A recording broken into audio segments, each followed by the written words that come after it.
একটু শান্তিতে বসি, সারা দিনটা কাজ করে যেমন হায়রান হয়ে গেলাম এত রোদে গরমে। এবার একটু শান্তিতে বসি।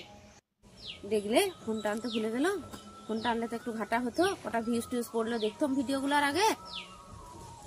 মুনি মুনি একবার এদিকে শুন।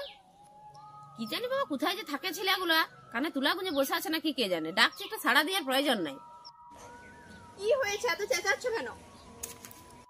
শোনা মা, আমার ফোনটা একটু এনে দাও না মা। আমি পারবো না। এই জন্য এত বড় করেছি, 10 মাস 10 দিন পেটে, ওই জন্য ধরেছি। রাত জেগে জেগে শরীর খারাপ হয়েছে, জ্বর হয়েছে, এটা হয়েছে ওটা হয়েছে, সব রাত জেগে জেগে ইয়া করেছি, সারাদিনে না খাওয়া না দাওয়া করে বড় করেছি। এই জন্য একটু ফোনটা এনে দিতে পারবি না? মায়ের মুখের উপরের কথা, যখন নিজে মা হবি তখন বুঝতে পারবি। আমার ভুল হয়ে গেছে, আমাকে ক্ষমা করে দাও, আমি এক্ষুনি যাচ্ছি। আসার সময় 1 বোতল ঠান্ডা জল নিয়ে আসবে কল থেকে। এবার একটু শান্তিতে বসি।